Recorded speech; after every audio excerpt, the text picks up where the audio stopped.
আরএসএসের এজেন্টটা বাকি সম্প্রতি কথা বলবেন।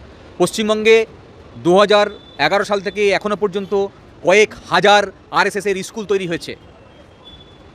আরএসএস যার নেতা আমি মনে করতে পারি 1950 সালে যেদিনকে সংবিধান প্রবর্তন হচ্ছে সেই দিন জাস্টিস আইয়ার, যিনি একজন আরএসএসের ভক্ত, আরএসএসের সদস্য, আরএসএসের নেতা, তিনি বলেছিলেন আমার দেশে সংবিধানের প্রয়োজন নেই, আমার দেশের মনুকোড আছে, এই মনু নিয়েই আমরা বাঁচতে পারি। তাহলে সংবিধান প্রবর্তনের দিন আরএসএসের যে লিডার, যিনি এই দেশেরই একজন বিচারক ছিলেন, তিনি বলছেন যে সংবিধানের প্রয়োজন নেই। সেই আরএসএসের স্কুল তৈরি করতে দিয়েছেন সারা পশ্চিমবঙ্গ জুড়ে। আপনার পুলিশের এগেন্স্টে অভিযোগ যে আপনার পুলিশ এবং বিএসএফ মিলে মুর্শিদাবাদ দাঙ্গাকে বাড়তে সাহায্য করেছে। শুধু মুর্শিদাবাদ নয়, বসিরহাট, উত্তর চব্বিশ পরগনা, বিভিন্ন প্রান্তে, রাজ্যের বিভিন্ন প্রান্তে, মালদায় আপনার পুলিশ ইন্টেলিজেন্স দিচ্ছে, সাম্প্রতিক সম্প্রতি নষ্ট হয়।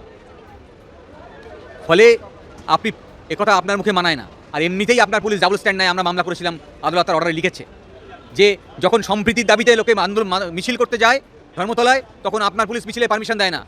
আর যখন 21 শহীদ দিবসের উপলক্ষে মৎসব করেন, তখন আপনার পুলিশ লক্ষ লক্ষ লোকে জমায়েত করায়।